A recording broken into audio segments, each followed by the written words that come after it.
মুনাফিক অবস্থায় মারা যাবে। এটা কার কথা? রাসূলের কথা। তাহলে আমরা কি মুনাফিক হয়ে পড়ে যেতে চাই? এই জন্য আমাদের করণীয় আছে, আমাদের যে করণীয় আছে, আমাদের জামাত ইসলামে সেই কাজটা করতেছে। তাদের একটি কথাই যে আল্লাহর আইন চাই, সব লোকের শাসন চাই। সব লোকের আল্লাহর আইন প্রতিষ্ঠিত হলে, সব লোক প্রতিষ্ঠিত হয়ে গেলে জনগণ তার অধিকার ফিরে পাবে, জনগণ শান্তিতে বসবাস করতে পারবে। নবী সাল্লাল্লাহু আলাইহি ওয়াসাল্লাম সেই কাজটি করেছেন। সম্মানিত ভাইরা, যেহেতু বক্তব্য অনেক হয়েছে, আমাদের এখন বোঝার বিষয় আছে যে বেশি বাড়াবাড়ি করলে পরিণতি অত্যন্ত ভয়াবহ হয়। সেটা আমরা শিক্ষা ইতিমধ্যেই পেয়ে গেছেন।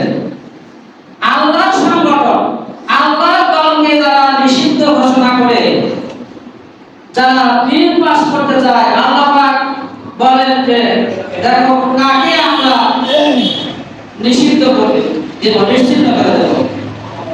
আল্লাহ পাক তাদেরকে নিশ্চিত করে দিলেন।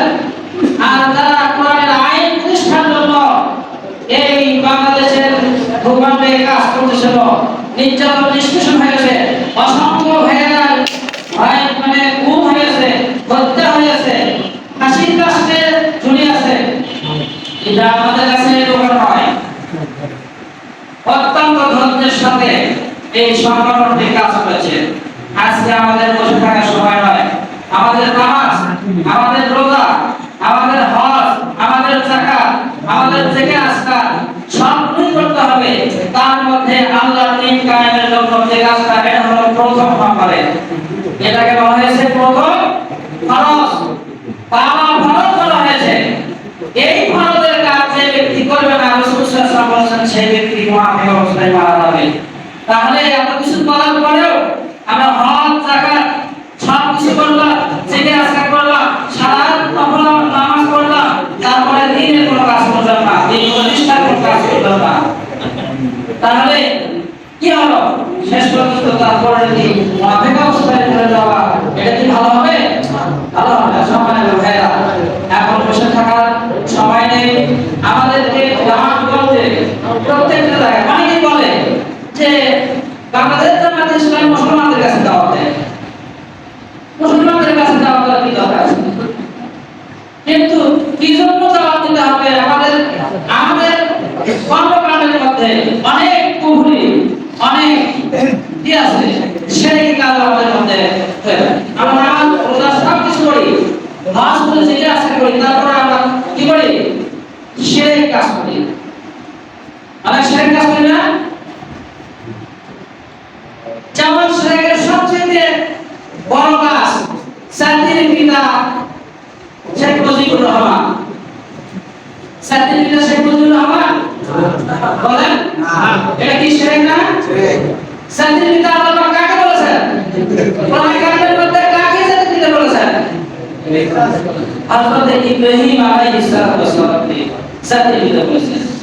তাহলে সেখানে আওয়ামী লীগ জাতির পিতা বলেছেন তার শেখ মুজিবুর রহমানকে। এটা শিরক না? এই শিরক করলে আমাদের কি হবে? সমস্ত আমল বরবাদ হয়ে যাবে।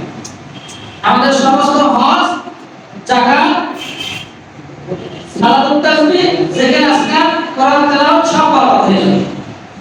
তাহলে এই সমস্ত শিরক কাজগুলো আমরা মনে মনে নামাজ পড়ি, এরপরে ইসলামী আন্দোলন করে না, সেই সমস্ত দলের সাথে আমরা যুক্ত আছি, সেই সমস্ত দলের সাথে যুক্ত আছি। আমরা ইসলামী আন্দোলনের বিরুদ্ধে অনেক সময় মিছিল, মিটিং, স্লোগান দিয়েছি। রাজাকারের বিরুদ্ধে, রাজাকার বাহিনী আল্লাহ কাজ করে, আল্লাহ দ্বীন প্রতিষ্ঠার জন্য কাজ করে, তারা কখনো রাজাকার হতে পারে না। সম্মানিত ভাইয়েরা, জানেন যারা এই কাজটা স্লোগান দেয়, এই কাজটা বিধানের জন্য কাজ করে গেছে, তারাই আজকে রাজাকার চিহ্নিত হয়ে থেকে বিদায় আমি আর